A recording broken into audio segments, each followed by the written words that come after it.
It cuts to Joo-hyuk walking out of school, and we see Arin approach him again, repeating her question, which confuses him. We then see Rockdil smashing a lamp out of anger, mad that an orphan humiliated him. He calls out to Yuri, and she doesn't answer, so he grabs her by the hair and tells her to answer him. He asks if she really thinks she's the eldest of the palace family, and asks if he should throw her out. She says no. He throws her to the floor and tells her to contract someone named Disera because there's someone he needs to eliminate. She says, understood. It goes back to Joo-hyuk in his dorm, training his mana on his bed. He breathes out and says that his body is seriously garbage and he can't draw out any magic. He begins to recall Arin following him and asks her why she's following him.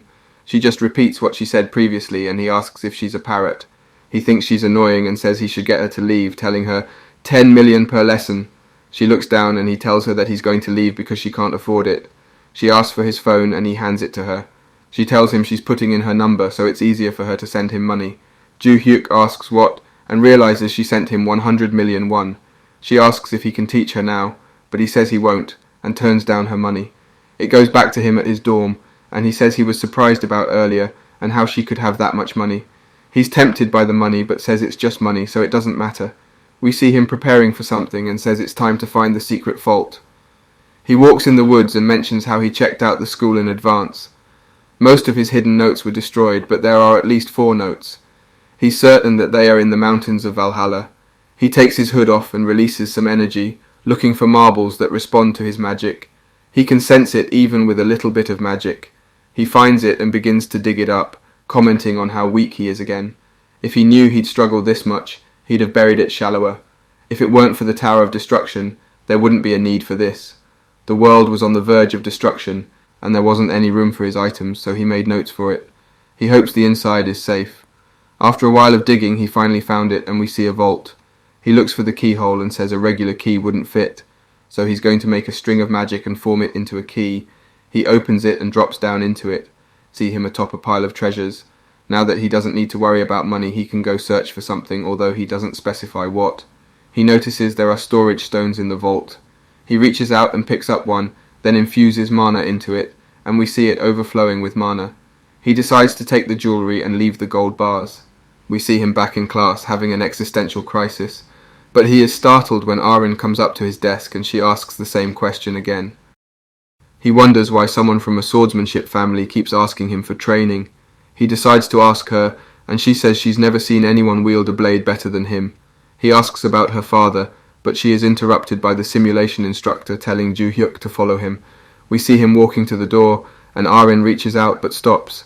Joo-hyuk tells her 6 a.m. tomorrow to come to the training grounds, and she is surprised. He asks if she doesn't want to. She shakes her head, saying she'll be there. We see Joo-hyuk in the teacher's office, and the teacher tells him he's been approved to go into the Constellation room. He just needs to go to the basement, and he's now allowed to enter any floor lower than the first one. Joo-hyuk says okay and asks when he can go. The instructor says tonight is fine, and he replies that he'll go today. The teacher says they can go now. It cuts to them outside of the Constellation room. Joo-hyuk comments that security is so tight, and not just the security, but even the walls are covered in magic. It's surrounded except for the entrance. Joo-hyuk asks the teacher how someone would go about getting to the second floor and if you'd need to do something criminal. The teacher says no, but you would be expelled, and that you'd lose your mind before you lose the skill. He explains that the Constellations' magic runs rampant down there, and if you touch it, your mind will break. Joo-hyuk says he understands, and the teacher is confused why he's asking all of this and if he really wants to go down there. But he decides that the first place candidate wouldn't do that, and he knows it's better to stay in the academy. The teacher tells him he has 30 minutes and then he must come out. Joo-hyuk tells him he'll be back soon while waving. We see the status window again about reclaiming his memories, and Joo-hyuk says he doesn't care if he gets expelled, and that he only came here because of this. As he walks down the stairs, he wonders why there are so many of them, and he comes to a weird prison-like floor. He wonders if this is really the first floor, but says it isn't important, and that he should go deeper. A window appears, saying he's met the requirements and that he's being moved to the room, and we see him teleport. He hears a voice saying it's been a while, you know, and we see Barch. He says it's been 300 years, but before he can finish his sentence, he gets punched, and Joo-hyuk looks angry, saying he's happy to see him. Barch tells him to wait, but gets hit again and tells him to calm down, but is it again and again and again? Joo-hyuk stands over Barch and tells him he isn't the type to start violence, but it's different because he destroyed his future. While stomping him, Barch tells him to wait and asks if he isn't curious about this place. Joo-hyuk says he is because it's an empty room. Barch tells him it's an imaginary room, and to be specific, it's an artifact, and the version he sees currently is just an imaginary version because his real body died 300 years ago. Joo-hyuk asks if he's always been in this artifact, and when Barch says that's right and he's become a constellation, he gets excited, but Joo-hyuk isn't having any of it and punches him again. It cuts to the teacher outside of the constellation room, and he sees Joo-hyuk coming out of the door. He makes sure he didn't do anything weird down there, and Joo-hyuk says, of course. He just looked around and he couldn't have gone further because he would have lost his mind. The teacher says okay and to go home, and Joo-hyuk begins to walk away. He recalls the rest of his conversation with Barch and asks if he's the one who is controlling the window he keeps seeing. Barch says he doesn't know what it is, and Joo-hyuk gets angry. Barch tells him it's the truth. After he died, he's been stuck inside this room for the last 300 years with no power. Joo-hyuk asks who sent the message then, and Barch says he received it too, and to contact Joo-hyuk to receive his memories back. But because of this, a weird person emerged, and he wonders if it is the same person who made him the owner of the Tower of Destruction. He asks who the man is, and Barch says he doesn't know because his memories of that part are all gone, and he doesn't think they'll come back. He asks what Joo-hyuk's notification says, and Joo-hyuk tells him what it says, but he doesn't remember losing any memories, and he remembered the tower. Barch says maybe the memories haven't come to his mind yet, and that he's already found the weapon, so the memories will naturally return.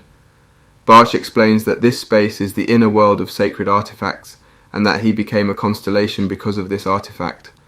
Joo-hyuk gets angry and yells at him.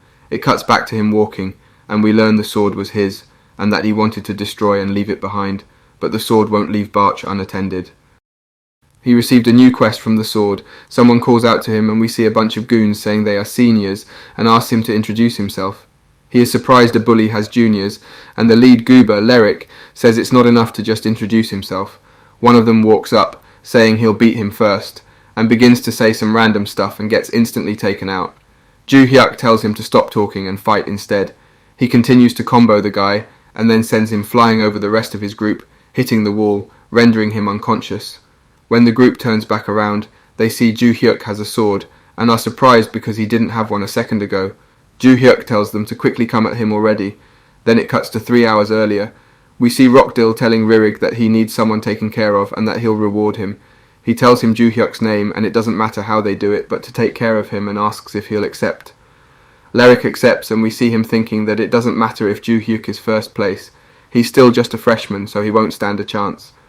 The second graders have contracts with Constellations, and that's how a student becomes a second grader because of contracts.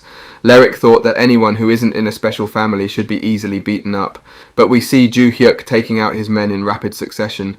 He easily claps 2 of them, and then dodges another attack and hits him in the face, sending him flying. Lyric is stunned by a non-contractor beating up contractors, and wonders what a strange swordsmanship is.